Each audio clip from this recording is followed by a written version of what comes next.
여러분 반갑습니다. 잘 지내셨습니까? 궁지에 몰려 위기스러운 상황에 빠질 때 넘어질까 조심해야 한다라는 내용을 여러분들과 두 번째 시간으로 나누게 되었습니다. 먼저 지난 편에서 다루었던 내용을 다시 간략하게 짚어보고 계속 이어서 진행하겠습니다.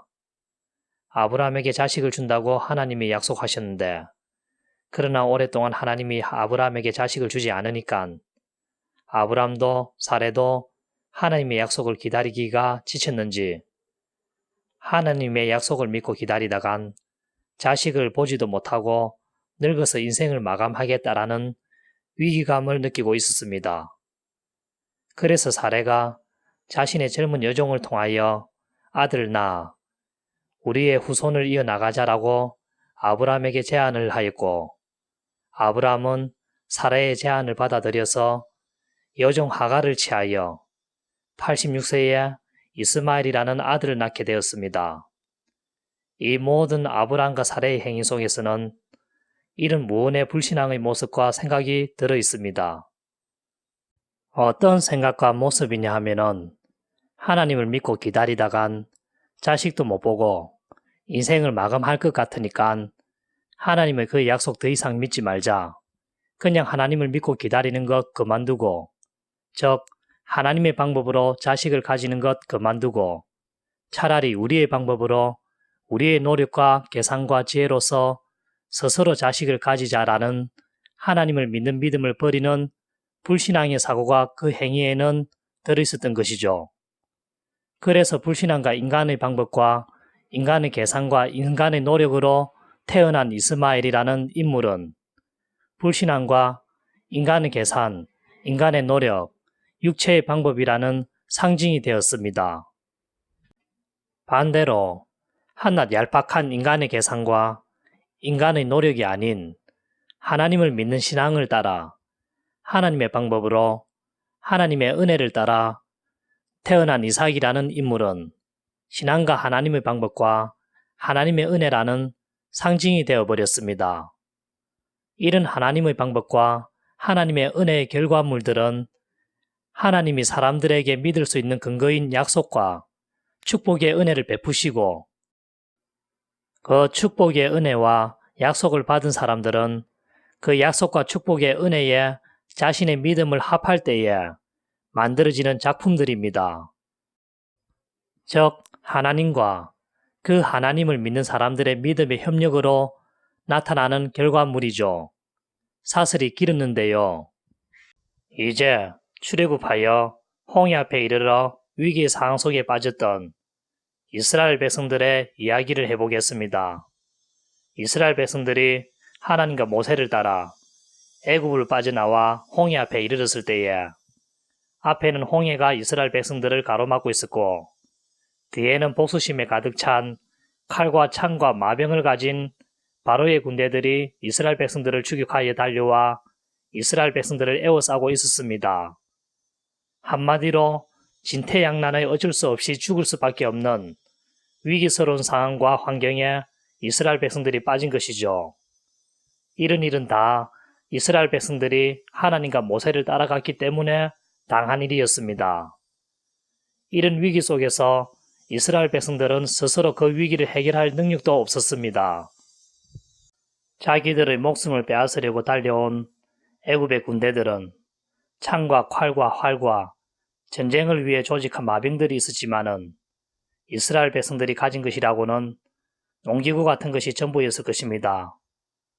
그래서 이스라엘 백성들은 그 위기 상황을 헤쳐갈 아무런 방법이 없었습니다. 이런 위기의 환경과 상황에 빠지자 이스라엘 백성들은 하나님이 자기들을 살려서 가나안 땅에 인도하여 드린다라는 약속을 잊어버렸습니다. 저희들에게는 하나님의 약속의 말씀보단 당장 눈앞에 보이는 환경과 상황이 더 큰 것이었습니다. 하나님의 약속은 당장 눈앞에 보이지 않는 추상적인 것이었지만 저희들이 처해져 있는 상황과 환경은 눈앞에 있는 현실이니까요. 어쨌든 이스라엘 백성들은 하나님의 약속의 말씀을 믿지 못하고 처해져 있는 위기의 환경과 상황을 하나님보다 더 인정하였습니다. 즉, 하나님보다 처해져 있는 환경과 상황을 더 크게 여긴 것이었죠. 그래서 이스라엘 백성들은 저희를 인도한 하나님과 모세를 원망하며 믿음이 없는 불신앙의 말을 하였습니다. 너희가 애굽에 우리를 묻을 만한 매장지가 없어서 우리로 하여금 이 척박한 땅에서 죽게 만드느냐 하며 모세에게 대어드는 말이었죠. 그동안 애굽과 바로를 치시고 저희를 건지시는 하나님의 능력을 경험하였음에도 불구하고 한순간의 위기의 환경과 상황에 빠졌다고 금방 마음을 바꾸어 하나님을 믿지 못하고 저희를 추격한 바로의 군대들에게 겁을 내어 도리어 하나님과 모세에게 달려들다니 여러분들이 보기에도 참 의리가 없고 지조도 없고 간사하고 연약하죠. 더군다나 이스라엘 백성들을 추격하여 위기에 빠뜨린 저들은 어떤 자들이었습니까?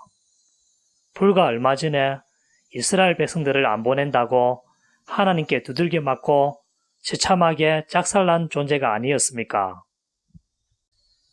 한순간 위기의 상황에 빠졌다고 저희 때문에 하나님께 두들겨 맞은 그런 존재가 무서워 금방 마음이 바뀌어 도리어 그들을 두들겨 패고 자신들을 건져낸 하나님과 모세에게 원망하며 대어들다니 하나님께서 이스라엘 백성들에게 무시를 당해도 엄청 무시를 당한 것이죠. 하나님께서 이스라엘 백성들에게 하나님 자신이 두들겨 패서 작살낸 존재보다 더 못한 여김을 받은 것입니다. 여러분, 믿음은 편하고 자신들이 유리하고 좋은 환경에서는 잘 믿고 어렵고 힘들고 고통스러울 때는 믿지 않고 원망하는 것, 즉 상황과 환경에 따라 마음이 왔다 갔다 하는 것은 믿음이 아닙니다. 그것은 그냥 당장 눈앞에 보이는 상황과 환경을 추정하는 것일 뿐입니다. 하나님을 믿는 믿음이라는 것은 어렵고 힘들 때 비로소 그 진짜 믿음을 가진 유무가 드러나는 것입니다. 편안하고 좋을 때는 아무나 다 믿을 수 있습니다. 그럴 때에는 환경과 상황을 추정하는 자인지 아니면 진짜 믿는 자인지 누가 알겠습니까?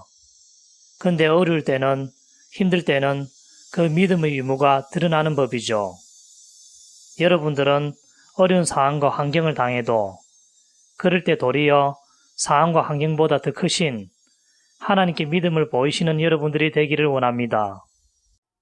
조금 전에 여러분들과 나눈 이야기를 좀 더 알기 쉽게 이해하기 위하여 한 가지 예를 들어 설명해 보겠습니다.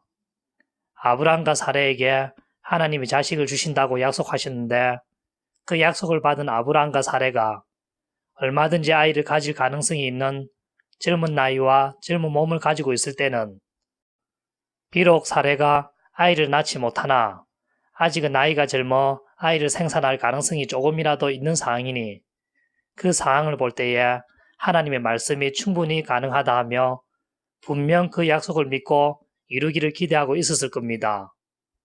그러나 이것은 상황과 환경을 먼저 의지하여 믿음을 가진 것이지 순수하게 하나님의 말씀만 믿는 믿음을 가진 것이 아닙니다. 이것은 상황과 환경을 우선하여 그 테두리 안에서 믿음을 생각하는 것이며 알고 보면 믿음보다 자기가 가진 상황과 환경을 추정하고 의지하는 짓입니다. 그러나 아브람과 특히 사레가 나이가 늙어 몸의 상태가 아이를 가지지 못할 상태로 변해갑니다.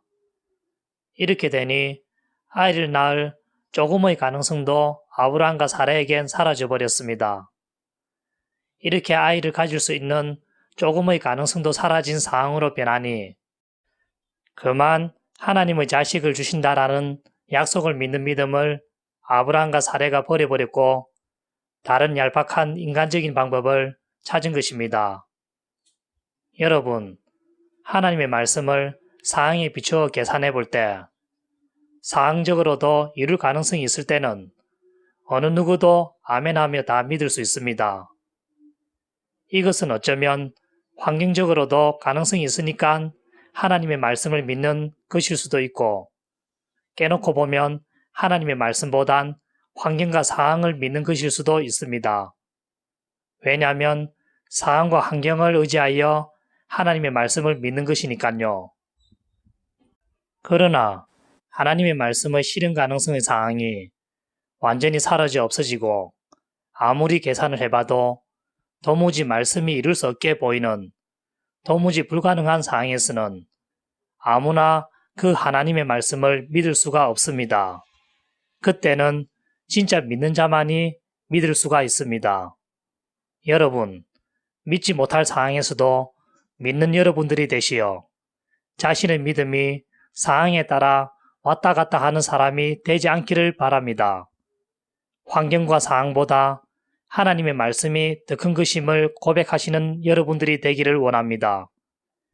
하나님께서도 자신의 말씀을 이루는 힘이 상황과 환경에 있는 것이 아니라 오직 하나님에게만 있는 것임을 보이시는 분이십니다.